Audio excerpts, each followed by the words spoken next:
Now, some people were worried that without Criterion, Need for Speed would go back to being awful again. And those people might find themselves happily surprised with Need for Speed Rivals because it's actually really damn good. Yeah, I mean, it might as well be a Criterion game. Well, they're credited in the intro like as special thanks type in association with kind of thing. I know they had a couple of the guys sent over to Ghost Games to help them out, and yeah, you can really feel it. It feels like a kind of a slightly heavier Burnout, like the older Need for Speeds. And really, that's what you want: big open world, pick your side, cops or racers, and just go out and cause some mayhem.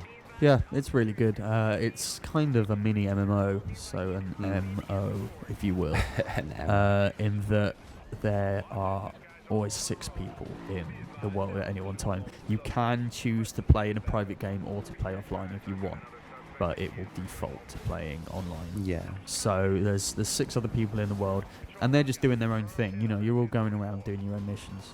But it's kind of neat to like blast past someone doing their own mission as you're doing just this. interrupt their race. You're a cop, you're driving along. Yeah. A pack of racers comes by of like 2 human players racing each other, and you just jump into that. And you've completely changed the dynamic of their race already. You know, you've turned it into a chase. You've turned it into a much more kind of high stress environment. It's great fun. I just love being the cop. You just get to go around ruining people's days.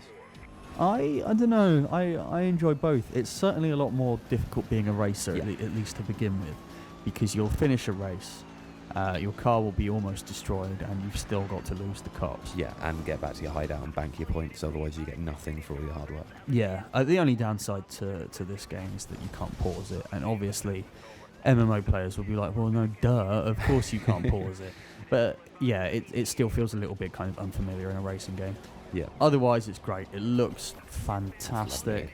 Lovely, isn't it? It plays really well. It's just another solid Need for Speed, and that's great.